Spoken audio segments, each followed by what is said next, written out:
पिलामाने समस्त को स्वागत पुणी एक नुआ वीडियो को नुआ एक टॉपिक को ओडिया साहित्य रे आमे आज आरंभ करबा एक कविता जार नाम होची आस उत्कलिय जो बही वर्तमान परिवर्तन हेची समस्त पई चेंज हेची ये चेंज हेतिबा बही रो प्रथम कविताटी होची आस उत्कलिय एक सुंदर कविता समस्त याको भलो भाव बुझिबा पूरा वीडियो को देखिबा भल लागे लाइक करियो शेयर करिबा ताले वीडियो टी जिबा पूर्व आमे प्रथम जानिबा कवि परिचय ये कवि होचंती जातीय कवि वीर किशोर अर्थात तांकु जातीय कवि बोली कहा जाए वीर किशोर तांकर नाम वीर किशोर दास जन्म ग्रहण करथिले जगत सिंहपुर जिल्लार पुनंग गाँ रे जन्म ग्रहण करथिले एवं ओडिया साहित्य रे से तांकर एई देशात्मबोध कविता निमंते स्वर निमंते तीक्ष्ण शाणित स्वर निमंते बेस परिचित 1896 मसीहा नवेम्बर मास 23 तारिख से जन्म ग्रहण करथिले से जने मानववादी कवि जने गांधीवादी कवि दर्शन सहित भारतीय दर्शन भारतीय परंपरा भारतीय संस्कृति ये सबू को नेकी से जो पाठक मनरे पाठकर हृदय रे देश प्रति माटी प्रति निज अंचल प्रति भाषा प्रति स्वाधीनतार स्वाद चाखिबा पाई जो प्रयास करिसंती एवं ताकु से कविता माध्यम परिप्रकाश करचंती ता प्रकृत रे हृदय स्पर्शी ताले तांकर केतोटी कविता आमे देखिबा तांकर पुस्तक गुडी होउची मोहन वंशी विद्रोही वीणा फूल चंदन वीर गीतिका इत्यादि आस उत्कलिय कविताटी कवि द्वारा लिखित वीर गीतिका कविता संकलन आनीत मन रख पिला माने शॉर्ट नोट कर नहीं पारिबो ताहले आमे एबे सीधा जिबा कविता को आस उत्कलिय ताले आगे प्रथम कवितार ना बा शीर्षक को नेक आमे टिके आलोचना करबा शीर्षक रो माने कोन आस उत्कलिय मान को डका जाउछ आस जेमिति एक सुंदर कविता अछि उठ कंकाल छिडु श्रृंखल जाग दुर्बल आजी ए कंकाल मान को उठिया पई आह्वान करा जाउछ कंकाल माने किए प्रतीकात्मक भाबे ए उत्कलिय बा उत्कलर लोक मान को उत्कलवासी मान को कहा जाईची जे तुमे माने होचो कंकाल सदृश नीरव निर्विकार रह नहीं जदि तुम पर अत्याचार होउची अन्याय होउची शोषण होउची ता विरुद्ध स्वर उत्तोलन कर सेति पई कह जाईची उठ कंकाल दुर्गमगिरी दुर्ग प्राचीर जीर्ण दुआरे बसी डाके तांत्रिक मंत्र साधने जाग्रत पुरवासी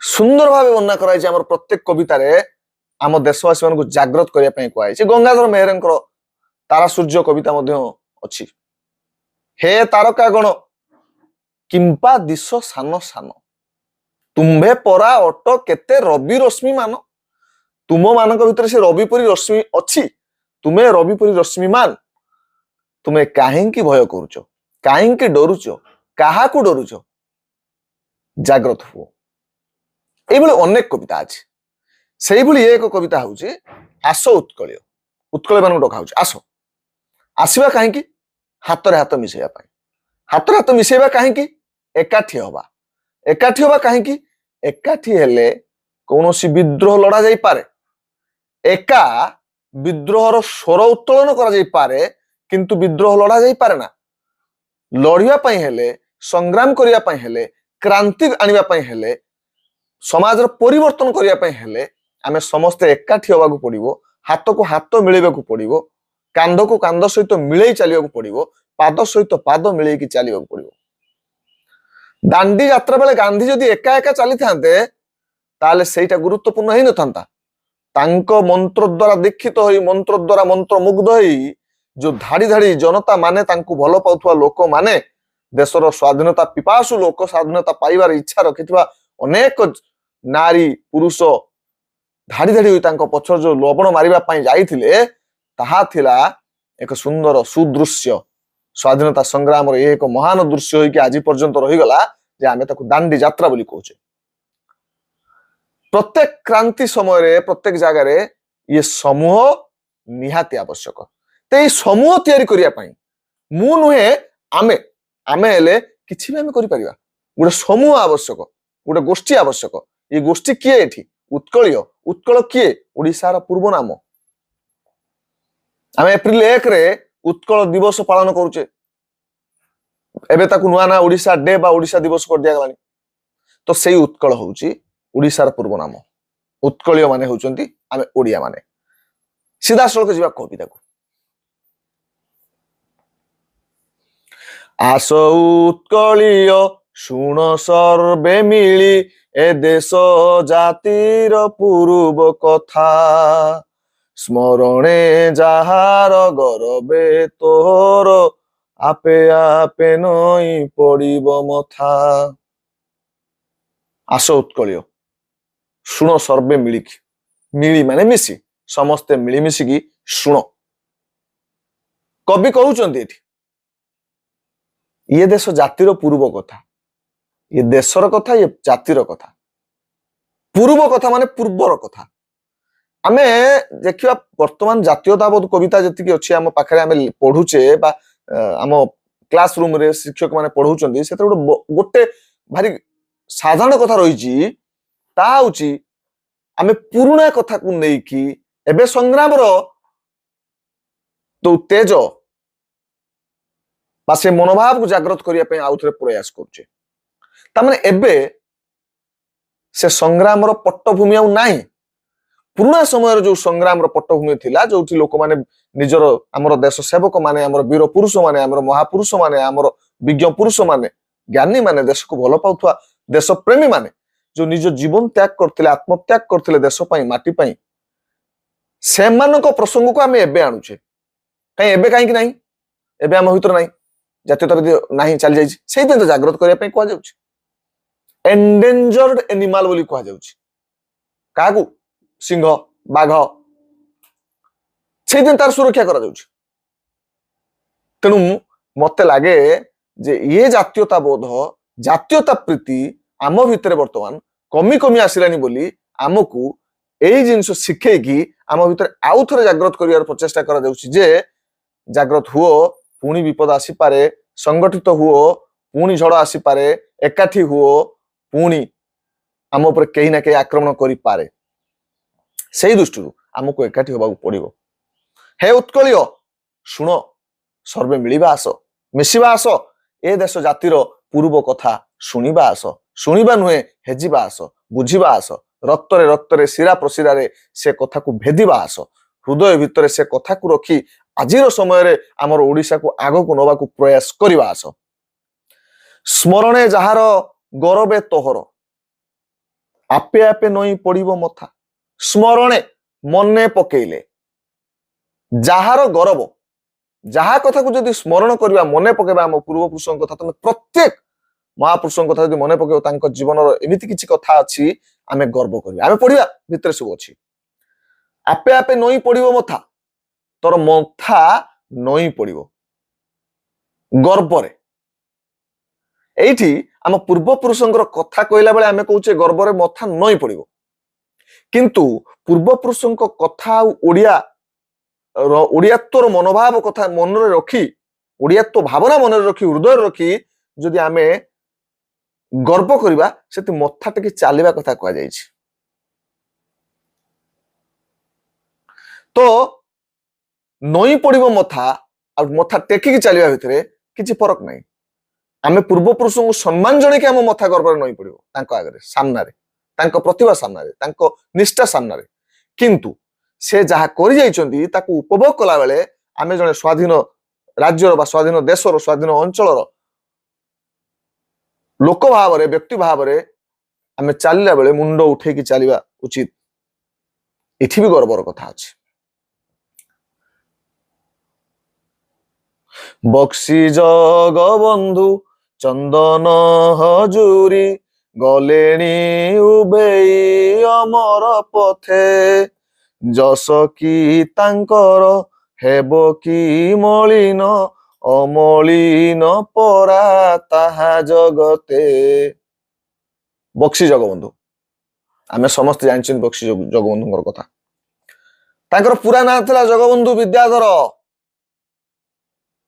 ପୁରା ନାଁ ଥିଲା ଜଗବନ୍ଧୁ ବିଦ୍ୟାଧର ମହାପାତ୍ର ଭ୍ରମରବର ରାୟ। ଲମ୍ବା ନାଁଟେ, ଲମ୍ବା କାମ ବି खूब काम करछन। से सेनापति थिले खोर्धा राजांको समयरे। खोर्धा राजांको सहित ये बक्सी तांकर कोनसी टाइटल नु कोन सांगिया नु ये प्रदान करा गोटे उपाधि सेनापति अर्थरे। ताले बक्सी जगबंधु से समय रे तांको वीरत्वर पराकाष्ठा देखैतिले इंग्रज मानकु नाकरे पानी पी देथिले। 1825 रे से मृत्युवरण कर गले, किंतु जति समय से बंची चंती सेति समय भितरे इंग्रज मानकर निद हजै देथिले। इंग्रज माने तांको पैतृक संपत्ति रोडंग किल्ला को हड़प कर नेथिले। जेहेतु हड़प कर नेथिले से यार स्वर उत्तोलन कले, प्रतिवाद कले। धीरे धीरे जातीयता प्रीति जन्मिला, जागिला। से चिंता कले केवल एई कथा नु इंग्रज मानकु सबु कथार विरोध करिवार अछि। आम ओडिसा को जो अनाधिकार प्रवेश तांकर होईची एथुरु दूरे दबाकू पड़िबो, दूरे दबाकू अछि। अनेक लोक लड़ाई से करछन्ती। पाइक विद्रोह आमे सुनिथिबा, जाकू वर्तमान समय रे स्वाधीनता संग्राम प्रथम मुक्ति योद्धा मुक्ति आंदोलन बोली कहा जाउतला। आमे तो मूलरू पढ़ी आछे सिपाही विद्रोह को 1857, किंतु 1857 पूर्वरु 1817 18 सिपाही विद्रोह होइतिला, पाइक विद्रोह होइतिला। ताको इंग्लिश में एनसेट रे पढचे पाइक रिबेलियन। तो ताकू सेथरे गुरुत्वपूर्ण भूमिका लिबैतिले बक्सी जगबंधु। ता सहित कोन कहला चंदन हजूरी। चंदन हजूरींकर अन्य नाम थिला चाखी खुंटिया। तां चाखी खुंटिया भाबे बहुत जानछन। से जने जगन्नाथकर भक्त थिले, जने बॉडी बिल्डर जाऊ कहंती से थिले। कुस्ती योद्धा, कुस्ती करथिले। पुरी रे जन्म ग्रहण करथिले। झांसी रानी लक्ष्मीबाई को नाम सुनिथिबो। 1857 सिपाही विद्रोह तांकर जो प्रमुख भूमिका थिला। झांसी रानी परिवार सहित तांकर ଗୋଟେ बहुत बढ़िया लिंक थिला, संपर्क थिला। केमिति चंदन हजूरींकर पूर्व पुरुष माने झांसी रानी लक्ष्मीबाई पाखरे रही काम करथिले। तेणु ये विद्रोह जो जतेबेले हैला 1857 सिपाही विद्रोह से समय रे चाखी खुंटिया ओडिसा रे तार गुरुत्ववान नेतृत्व नहीं थिले। से गुरुत्वपूर्ण भूमिका ग्रहण करथिले, जोटा कि रानी लक्ष्मीबाई से समय रे तांतिया तोपे सब विभिन्न विभिन्न जगह रे समस्त लीड करथिले, लीड करथिले। सक्सेस हेई नथिला, सफलता पाई नथिला, किंतु ये प्रथम निया झुलो बारूद गदारे एही सिपाही विद्रोही पकेइथिला। बक्सी जगबंधु चंदन हजूरी गलेनी उभई अमर पथे। एमान सब चली जाइछंती, अमर पथर यात्री हे जाइछंती। मृत्यु तांको कबलित करि पारि नाही। मृत्यु तांकर साधना को मलिन करि पारि नाही, बरं साधना को तेजदीप्त करी आम सम्मुखर रखिछि। एई नियो, एई पढ़ो, एई बक्सी जगबंधु को जानो जे तुम पाई, तुमर सुरक्षा पाई, परपीढ़र सुरक्षा पाई निज जीवन को उत्सर्ग करचंती चाखी खुंटिया, बक्सी जगबंधु, वीर सुरेंद्र साय, लक्ष्मण नायक इत्यादि। जस कि तांकर हेबो कि मलिन, अमलिन परा ताहा जगते। तांकर जस, तांकर कीर्ति ये कोन मलिन हेई जिवो केते शीघ्र ना। ये कपड़ा नुहे मैला हेई जिवो, ये कोनोसी वस्तु नुहे ता पर धूली जमी जिवो। ये होची कीर्ति। कीर्ति मलिन हुए नाही, ता सबुले तेजदीप्त थाए जदि तुमरो उचित कीर्ति, उचित कर्म तुम करिचो। महात्मा गांधी आउ हिटलर को देखंतु। हिटलर कब्जा करके अनेक अत्याचार करथिले। से समय रे महात्मा गांधी शांतिर बाहक थिले। महात्मा गांधी गुली करी मार दिया गला। हिटलर निजे निजे गुली खाई मरी गले, किंतु मारी दिया गला पर भी महात्मा गांधी समस्त हृदय रे अमर हो गले। पूरा विश्व जदि भारतर कौन जड़े नेता को, जड़े लोक को पूरा विश्व जानी शांति पाई से होचंती महात्मा गांधी। घृणा पाई जदि पूरा विश्व रे ना खोजा जाए ताहले आसीबे हिटलर। ताले एई होची फरक कीर्तिर। उभय तो कीर्ति करचंती, किंतु कीर्ति भितरे जो फरक आसुची से होची गुरुत्वपूर्ण। ताले आउडे ପାଇକ ପୁଅର ଗାରିମା ଯାଥିଲା, ସ୍ୱାଧୀନତା ଜାଗେ ଦେଲା ଆହୁତି। ସେ ଜାତି ଦାୟାଦ ଆମେ ତ ସରବେ, ବୋଳି ହେବା ଅଙ୍ଗେ ସେଇ ବିଭୂତି। ପାଇକ ପୁଅର ଗାରିମା ଯାଥିଲା। ପାଇକ ପୁଅ କଥା ପୁଣି ଆସିଲା, ଯୋଉ ପାଇକ ରିବେଲିୟନ ହଉଥିଲା, ପାଇକ ବିଦ୍ରୋହ, ପାଇକ ମାନେ ବିଦ୍ରୋହ କରୁଥିଲେ, ଖୋର୍ଦ୍ଧାର ପାଇକ ମାନେ ଜାଗି ଉଠିଥିଲେ। ଜୟୀରାଜଗୁରୁଙ୍କ ସମୟରେ ପଡିଥିବ, ଶୁଣିଥିବ। ତାର ଗାରିମା, ତାର ଗର୍ବ ଯାହା ଥିଲା, ସ୍ୱାଧୀନତା ଜାଗେ ଦେଲା ଆହୁତି। ଜାଗେ ମାନେ ଯଜ୍ଞ। ସ୍ୱାଧୀନତା ରୂପକ ଯଜ୍ଞରେ ପାଇକ ପୁଅ ମାନେ ନିଜ ରକ୍ତକୁ ଘିଅ କରି, ଘୃତ କରି ଆହୁତି ଦେଇଦେଲେ। ରକ୍ତକୁ ଘିଅ କରିକି ଆହୁତି ଦେବାର ମାନେ କଣ? କାହିଁକି? ମାନେ କଣ?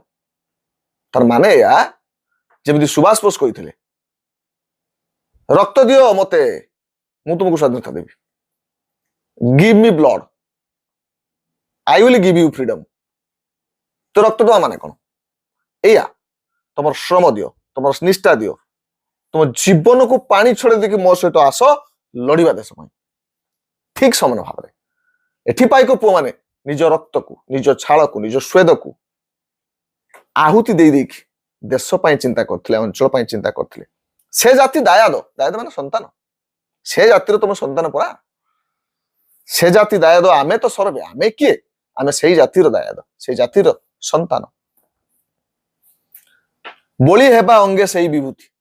ଆମ ଅଙ୍ଗରେ, ଅଙ୍ଗ ପ୍ରତ୍ୟଙ୍ଗରେ ଆମେ ଶିବଙ୍କ ଭଳି, ଶିବ ଯେଉଁଭଳି ଭାବରେ ନିଜର ଦେହ ସାରା ଶରୀରରେ, ସାରା ଅଙ୍ଗରେ ବିଭୂତି ଲେପନ କରନ୍ତି, ପାଉଁଶ ଲେପନ କରନ୍ତି, ସେଇଭଳି ଭାବରେ ଆମେ ସେଇ ଦାୟାଦ ମାନଙ୍କର କୀର୍ତ୍ତିକୁ ଆମ ଦେହରେ ଲେପନ କରି ଆମ ଜାତିକୁ ଆଗେଇ ନେବା। ବୋଳି ହେବା ଆମର ଅଙ୍ଗ ଭିତରେ। ତୋଷାଳି ପ୍ରାନ୍ତରେ ଦିନେ ବହିଥିଲା, ସମରେ ବୀରର ରକତ ନଈ।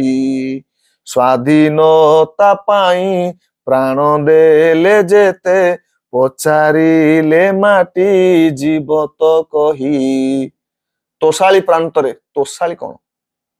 ତୋଷାଳି ହେଉଛି ଓଡିଶାର ଏକ ସ୍ଥାନ, ଭୁବନେଶ୍ୱର ନିକଟବର୍ତ୍ତୀ ଗୋଟେ ତୋଷାଳି ଜାଗା ଅଛି। ସେ ତୋଷାଳି ଗୋଟେ ଐତିହାସିକ ସ୍ଥାନ। ଏଠି ମଧ୍ୟ ବହୁତ ଯୁଦ୍ଧ ହେଇଛି, ଅନେକ ଘଟଣା ଘଟିଛି। ସେଇ ତୋଷାଳି ପ୍ରାନ୍ତରେ ପଡିଆରେ କଣ ହେଇଥିଲା? ଦିନେ ବହିଥିଲା, ବହି ଯାଇଥିଲା। ସମରେ ବୀରର, ସମରେ, ସମର, ଯୁଦ୍ଧ, ରଣ, ପ୍ରତିଶବ୍ଦ ମନେ ରଖିବ। ବୀରର ରକ୍ତ ନଈ, ଏ ବୀର ମାନଙ୍କର ରକ୍ତର ନଈ ସେଇଠି ବହି ଯାଇଥିଲା। ବୀର ଯେ ପଳାୟନ କରେ ନାହିଁ, ପଛ ଘୁଞ୍ଚା ନାହିଁ ବୀରର ଜାତକେ, ନମରେ ସେ କେବେ ପରାଣ ଆତଙ୍କେ। ସୁନ୍ଦର କଥା କୁହାଯାଇଛି। ପଛ ଘୁଞ୍ଚା ନାହିଁ ବୀର, ବୀର ପଛକୁ ଯାଇପାରିବ ନାହିଁ। ଯେ ପଛକୁ ଫେରି ଆସିକି ବଞ୍ଚିଗଲା, କହିଲା ମୁଁ ବଞ୍ଚିଗଲି, ଆହା ଆମ ଜୀବନ ରକ୍ଷା ପାଇଗଲା, ସେ ବୀର ନୁହେଁ। ସେ ସ୍ୱବାଦୀ, ବ୍ୟକ୍ତିବାଦୀ। ସେ ନିଜେ ନିଜକୁ ସେଭ୍ କରିକି ବଞ୍ଚେଇ ଦେଇକି ପଳେଇ ଆସିଲା। କିନ୍ତୁ ଦେଶ ପାଇଁ ଯେ ଚିନ୍ତା କରେ, ସେ ମୃତ୍ୟୁକୁ ଭୟ କରେ ନାହିଁ। ଆସ ମାର, ଆସ ଆମେ ପଢିବା। ବାଜିରାଉତଙ୍କ କଥା ତା ଭିତରେ ଅଛି, ସେତେବେଳେ କହିବି। ବାଜିରାଉତ କେମିତି ଡାକିଥିଲେ, ମାର ମତେ, ଯଦି ସସାହସ ଅଛି ମାର ମତେ, କିନ୍ତୁ ମୁଁ ନେବି ନାହିଁ ତମକୁ। ସ୍ୱାଧୀନତା ପାଇଁ ସେ ଯୋଉ ପ୍ରାଣ ଦେଇଛନ୍ତି, ଆତ୍ମୋତ୍ସର୍ଗ କରିଛନ୍ତି, ତାକୁ ପଚାରିଲେ ମାଟି, ଆମର ମାଟି କଥା କହିବ। କୁହାଯାଏ ଆମର ମାଟିକୁ ଚିପୁଡ଼ି ଦେଲେ, ଖୋର୍ଦ୍ଧା ମାଟିକୁ ଚିପୁଡ଼ି ଦେଲେ ରକ୍ତ ବୋହି ପଡେ। ଏ ରକ୍ତର ମାନେ କଣ? ତ୍ୟାଗ, ତିତିକ୍ଷା, ଆତ୍ମୋତ୍ସର୍ଗ। ଶାନ୍ତି ମୈତ୍ରୀ ପ୍ରୀତି ପୂତ ବାଣିଜ୍ୟ ହିଁ ସ୍ଫୁରୁଥିଲା ପ୍ରତି ଅନ୍ତର ଭରି। ଅହିଂସା ମନ୍ତ୍ରରେ ଦେଲା ଯେଉଁ ଦୀକ୍ଷା, କାହିଁ କେଉଁ ଦେଶ ହେବ ତା ସରି। ଏଇ ମାଟି ଶାନ୍ତି ଶିଖେଇଲା। ଭାରତ, ଓଡିଶା ବି। କଳିଙ୍ଗ ଯୁଦ୍ଧ କଥା ଶୁଣିଥିବ।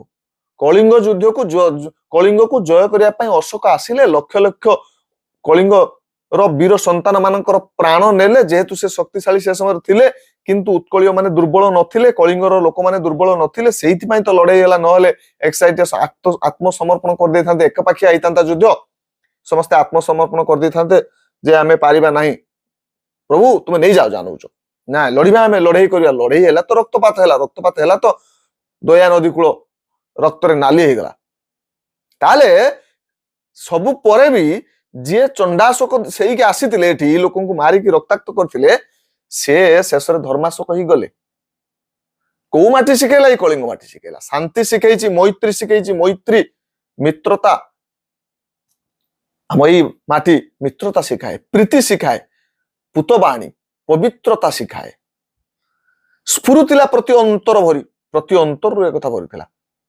ଆଜି ବେଳେ ବେଳେ ଧୀରେ ଧୀରେ କମିଗଲାଣି ସମୟ କ୍ରମେ, ମତେ ଲାଗେ ଆହୁରି ଏଟା ଦୃଢ ହବା ଦରକାର। ଅହିଂସା ମନ୍ତ୍ରରେ ଦେଲା ଯେଉଁ ଦୀକ୍ଷା, କାହିଁ କେଉଁ ଦେଶ ହେବ ତା ସରି। ଅହିଂସାର ମନ୍ତ୍ର, ଏକଥା ଆମେ ସେଇ କଳିଙ୍ଗ ବାର କଥା ନେଇପାରିବା।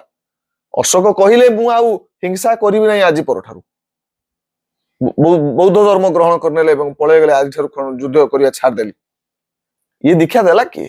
ଇଏ ମାଟି ଦେଲା। ଏ ମାଟିର ଗୋଟେ ଆକର୍ଷଣ ଅଛି, ଏ ମାଟିର ଗୋଟିଏ ଶକ୍ତି ଅଛି, ଅନ୍ତର୍ନିହିତ ଶକ୍ତି ଅଛି।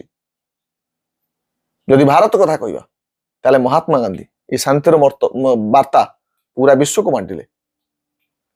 କାହିଁ କେଉଁ ଦେଶ ହେବ ତା ସରି, ଏଠି ଦେଶ ଅର୍ଥ ନିଜ ଅଞ୍ଚଳ ରାଜ୍ୟ ଅର୍ଥରେ, ତାର ସରି ହବ, ତା ସହିତ ତୁଳନୀୟ ହବ। ଜାତି ପାଇଁ ଦିନେ ବାଳୁତ ଧରମା, ଝାସି ଥିଲା ପ୍ରାଣ ସାଗର ଜଳେ। ଲିଭିବ କି ତାର ଅଲିବା କାହାଣୀ, ଥିବା ଯାଏ ନର ଧରଣୀ ତଳେ। ଜାତି ପାଇଁ ଦିନେ ବାଳୁତ ଧରମା, 12 ବର୍ଷର ବାଳୁତ ଧରମା, ଧର୍ମପଦ, ଝାସି ଥିଲା ପ୍ରାଣ ସାଗର ଜଳେ। ସାଗରର ଜଳକୁ ଡେଇଁ ପଡିକି ନିଜ ପ୍ରାଣ ଦେଇ ଦେଇଥିଲା, ହେଲେ ସେ ଗୋଟେ ଉତ୍କଳର ଗୋଟେ ବଡ ଜାତିକୁ ସେ ରକ୍ଷା କରିଦେଇଥିଲା। ତମେ ଏକ ଜାଣିଛ କୋଣାର୍କ ମନ୍ଦିର ନିର୍ମାଣ ହଉଥିଲା, 1200 ବଢେଇ ଲାଗିଥିଲେ ନିର୍ମାଣରେ। ତାଙ୍କ ବାପା ବିଶୁ ମହାରଣା ଥିଲେ ସେଇଠି, 12 ବର୍ଷ ଧରି ସେ ପୁଅକୁ ଦେଖିନଥିଲେ। ମନ୍ଦିର ତିଆରି ସରିଯାଇଛି, ମନ୍ଦିରରେ ଦଧିନଉତି ବସି ପାରୁନାହିଁ, କୌଣସି କିଛି ଗାଣିତିକ ପ୍ରକ୍ରିୟାରେ ଭୁଲ ହୋଇଯାଉଛି। ରାଜା କହିଛନ୍ତି ରାତି ପାହିଲେ ଯଦି ତୁମେ ବସେଇବାର ଅକ୍ଷମ ହବ, ତାହେଲେ ମୁଁ ଜାଣିବି ମୋ ଦେଶରେ ଏତେ ଅଯୋଗ୍ୟ ରହିଛନ୍ତି ଶ୍ରମିକ, ଅଯୋଗ୍ୟ ରହିଛନ୍ତି କାରିଗର, ଅଯୋଗ୍ୟ ରହିଛନ୍ତି କଳାକାର, ତାହେଲେ ଏମାନେ ବଞ୍ଚିକି ଲାଭ କଣ? ସବୁ ମୁଣ୍ଡ କାଟା ହବ। ସମସ୍ତେ ଚିନ୍ତାରେ ବସୁଛନ୍ତି, କିନ୍ତୁ ଧର୍ମା ଯାଇକି ପହଞ୍ଚି ଯାଉଛି, ତାଙ୍କ ବାପାଙ୍କ ପରିଚୟ ଦଉଛି ତାଙ୍କ ପୁଅର, ଏବଂ କହୁଛି ମୁଁ ବସେଇଦେବି, ଏବଂ ସେ ବସେଇ ବି ଦଉଛି। କିନ୍ତୁ ବସେଇ ଦେଲା ପରେ କଣ ପ୍ରସଙ୍ଗ ଆସୁଛି ନା, ଯଦି ରାଜା ଜାଣିବେ ଗୋଟେ 12 ବର୍ଷର ବାଳକ ଦଧିନଉତି ବସେଇ ଦଉଛି, ଏମାନେ ରହିକି ଲାଭ କଣ? ତେବେ ବି ମୁଣ୍ଡ କାଟ ହବ। ସେ ଚାହିଁଥିଲେ କହିଥାନ୍ତେ ନା କାଟୁଛ କାଟ, ତୁମର ମୋର କିଛି ଅସୁବିଧା ନାହିଁ, ମୁଁ ମୋର ବଞ୍ଚିବାର ଚାହେଁ। ନା କହିଲେ ନା, ମୋର 1200 ବଢେଇ ଯୋଉ ଶିଳ୍ପୀ, ତାଙ୍କ ରକ୍ତରେ ମୁଁ ବଞ୍ଚି ପାରିବି ନାହିଁ, ପୁରା ଜୀବନ ନିନ୍ଦିତ ହେଇକି ମୁଁ ମୋର ଜୀବନ ଦଉଛି। ଉପରକୁ ଚଢିଗଲେ ଏବଂ ଡେଇଁ ପଡିଲେ। ଏ ଯୋଉ ସାହସ ଛୋଟ ପିଲାଟିରେ, ଇଏ ଆମ ମାଟିର କଥା କହେ, ଏ ମାଟିରେ ଥିବା ତେଜର କଥା କହେ, ସଂଗ୍ରାମର କଥା କହେ, ପରୋପକାରର କଥା କହେ। ତାହେଲେ ଲିଭିବ କି ତାର ଅଲିଭା କାହାଣୀ? ତା ଅଲିଭା କାହାଣୀ ତ ଲିଭିଯିବ କି?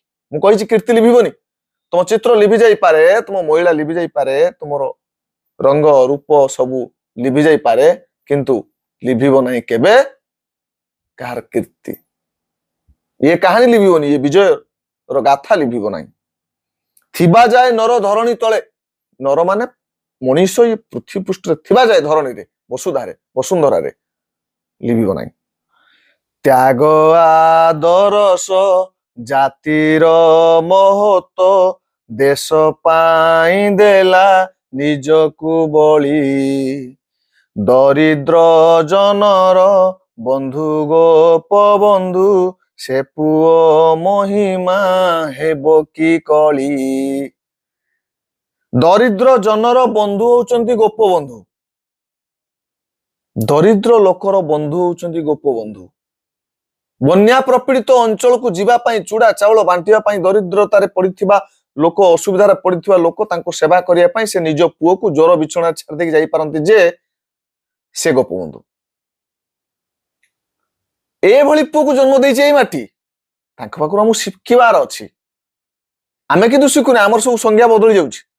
ଗୋପବନ୍ଧୁ ଲେଖିଥିଲେ ମିଶୁ ମୋର ଦେହ ଏ ଦେଶ ମାଟିରେ ଦେଶବାସୀ ଚାଲି ଯାଆନ୍ତୁ ପିଠିରେ ଦେଶର ସ୍ୱରାଜ୍ୟ ପଥେ ଯେତେ ଗାଡ଼ ପଡ଼ି ପୁରୁତ ହିଁ ମୋର ମାଂସ ହାଡ଼।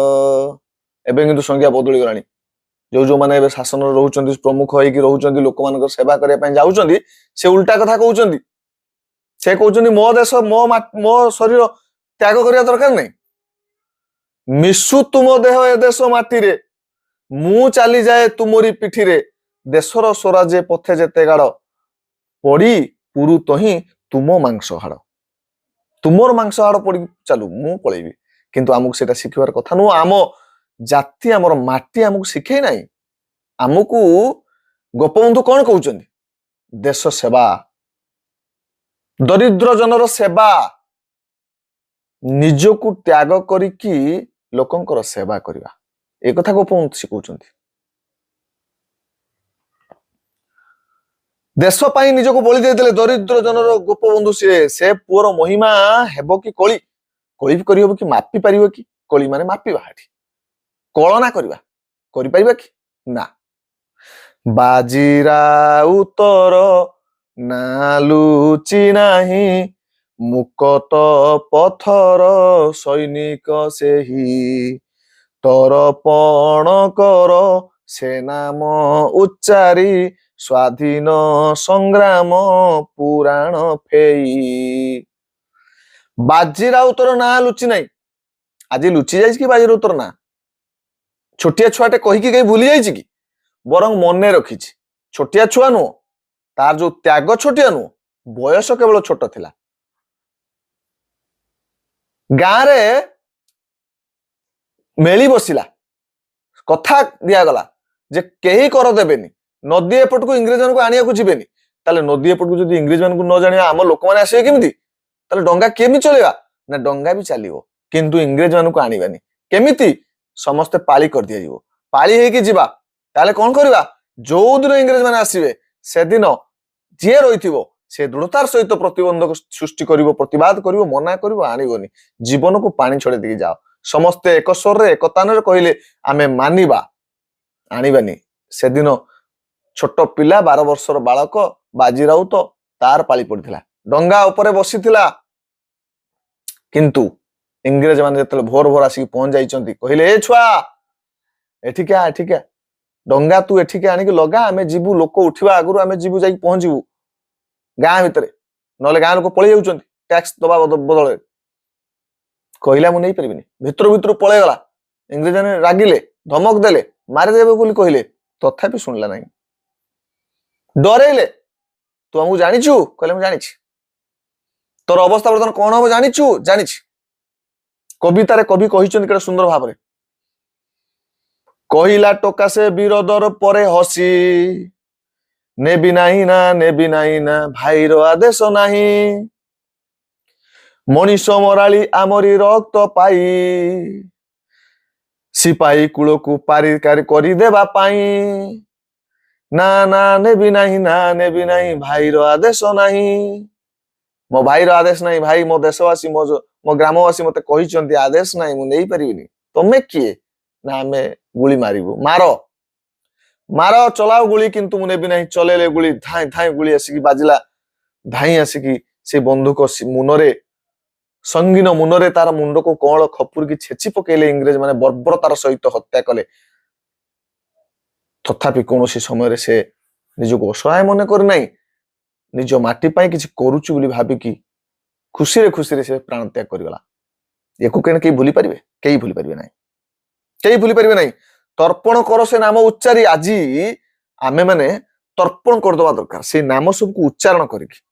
ସ୍ୱାଧୀନ ସଂଗ୍ରାମ ପୁରାଣ ଫେଇ, ସ୍ୱାଧୀନ ସଂଗ୍ରାମର ଯୋଉ ଯୋଉ ବୀର ମାନେ, ଏ ସବୁ କଥା ଆମେ ଯୋଉ ଶୁଣିଲେ, ଯଦି ତାକୁ ସବୁ ଗୋଟେ ପୁରାଣ ଭାବିଦବା, ପୁରାଣ କରିଦବା, ପୁରାଣ ଫେଇ ମାନେ ମେଲେଇବା ଖୋଲି, ତାହେଲେ ପୁରାଣକୁ ଖୋଲିକି ଆମେ ଏସବୁ ଆମ ହୃଦୟଙ୍ଗମ କରିବା ଦରକାର। ପୁରାଣର ନୁହେଁ, ଆମ ହୃଦୟରେ ସେ ସବୁ କଥା ସ୍ଥାନ ଦେବା ଦରକାର। ଇତିହାସରେ ଅଛି, ଇତିହାସରୁ ଆଣି ଆମ ହୃଦୟରେ ସ୍ଥାନ ଦେବା ଦରକାର। ସେମାନଙ୍କର ସ୍ମୃତି ଉଦ୍ଦେଶ୍ୟରେ ଆମେ ସେ ଯୋଉ ଅଧୁରା କାମଟିକୁ ଛାଡି ଯାଇଛନ୍ତି, ଉତ୍କଳକୁ ଆମେ ଆଗକୁ ନବା, ଓଡିଶାକୁ ଆମେ ଆଗକୁ ନବା, ସେ କାମରେ ଲିପ୍ତ ରହିବା ଦରକାର। କେବଳ ସେମାନେ କରିଦେଇଥିଲେ ଆମେ ବସିଯିବା ତାକୁ ଉପଭୋଗ କରିବା, ତାହାର ଅର୍ଥ ଏଇଆ ନୁହଁ। ସେ ସେଇଥିପାଇଁ ଉତ୍କଳକୁ ସେମିତି ଗଢି ଦେଇ ନଥିଲେ। ସେ ଗଢି ଯାଇଥିଲେ କୌଣସି ବିଦେଶୀ ଶକ୍ତି ନୁହେଁ, ଆମେ ଚଳେଇବୁ ଦେଶ ଆମରି ହାତରେ, ଆମରି ଦେଶରେ ଆମେ ନାଉରି, ଆମରି ନାଁରେ ଆମେ ନାଉରି। ତାହେଲେ ବର୍ତ୍ତମାନ ଆମରି ନାଁ ଆମେ ନାଉରି, ଆମ ଦେଶ ଆମେ ଚଲେଇବା। ତେଣୁ ବର୍ତ୍ତମାନ ସମୟ ଆସିଛି ଆମେ ସେଇମାନଙ୍କର ଉଦ୍ଦେଶ୍ୟରେ, ସେଇମାନଙ୍କୁ ସ୍ମରଣ କରି ଆମ ଉତ୍କଳକୁ, କଳିଙ୍ଗକୁ, ଓଡିଶାକୁ, ଆଧୁନିକ ନାମ ଓଡିଶାକୁ ଆଗେଇ ନବା, ପ୍ରଗତି ପଥରେ ଆଗେଇ ନବା, ସମସ୍ତଙ୍କର ସହଯୋଗ ରକ୍ଷା କରିବା, ଭାଇ ଏଇ ଭାଇକୁ ଭଲ ପାଇବା, ଓଡିଆ ହେଇ ଓଡିଆକୁ ଭଲ ପାଇବା। ଏତିକି ହିଁ ଏ ବିଷୟର ମୁଖ୍ୟ ବିଷୟବସ୍ତୁ। ତେବେ ଏ ଭିଡିଓ ଏତିକି। ମୁଁ ଆଶା କରୁଛି ସମସ୍ତେ ବହୁତ ଭଲ ଭାବରେ ବୁଝିପାରିଥିବ। ଯେଉଁମାନେ ବୁଝିନାହ ସେମାନେ ନିଶ୍ଚୟ କୋଉଠି ଅସୁବିଧା ରହିଲା ମତେ କମେଣ୍ଟରେ କହିବ, ତାହେଲେ ମୁଁ ଯଦି ସମ୍ଭବ ହୁଏ ବୁଝେଇଦେବି। ଯଦି ଅଧିକା କ୍ୱେଶ୍ଚନ ଆସୁଛି ବୁଝିପାରିନାହ ବୋଲି, ତାହେଲେ ମୁଁ ଆଉ ଗୋଟିଏ ଭିଡିଓ କରିକି ସେଇ ମେନ୍ ପଏଣ୍ଟକୁ ବୁଝେଇଦେବି। ପରବର୍ତ୍ତୀ ସମୟରେ ତୁମର ଅଭ୍ୟାସର ପ୍ରଶ୍ନ ଉତ୍ତର ମୁଁ ନେଇ ଆସିବି ସୁନ୍ଦର ଭାବରେ, ଦେଖିବ। ତା ସହିତ କିଛି ଏକ୍ସଟ୍ରା ପ୍ରଶ୍ନ ଉତ୍ତର ମଧ୍ୟ ଆମେ ଗୋଟେ ଭିଡିଓ କରିବା, MCQ বা ସର୍ଟ କ୍ୱେଶ୍ଚନ ଆନ୍ସର, ଏସବୁ ଆମେ ତୁମକୁ କରିବା ପ୍ରାକ୍ଟିସ ପାଇଁ। କେବଳ ଏଇ ବିଷୟ ନୁହେଁ, ଆମେ ସମସ୍ତ ବିଷୟ ସବୁ କ୍ଲାସ ପାଇଁ ପଢେଇବା। ସମସ୍ତେ ଚ୍ୟାନେଲ ସହିତ ରହିବ। ଯେଉଁମାନେ ନୂଆ ଚ୍ୟାନେଲ ଆସିଛ ସେମାନେ ଚ୍ୟାନେଲ ସବସ୍କ୍ରାଇବ କରିଦେବ। ଆଉ ଭଲ ହବ ଚ୍ୟାନେଲଟିକୁ ଅନ୍ୟ ସମସ୍ତଙ୍କ ପାଖରେ ପହଞ୍ଚାଇବା ପାଇଁ ତୁମ ସାଙ୍ଗସାଥି ମାନଙ୍କୁ ସେୟାର କରିଦେବ। କାରଣ ଖୁସି ଲାଗିବ ଯେତେବେଳେ ଅନ୍ୟମାନେ ଦେଖିବେ ଏବଂ କମେଣ୍ଟ କରିବେ, କିଛି ଲାଭବାନ ହଉଛନ୍ତି ବା କିଛି এই ଭିଡିଓର ଲାଭ ପାଇବେ, ଆମର ପରିଶ୍ରମ ସାର୍ଥକ ହବ। ଥ୍ୟାଙ୍କ ୟୁ, ସମସ୍ତଙ୍କୁ ହୃଦୟ ଧନ୍ୟବାଦ।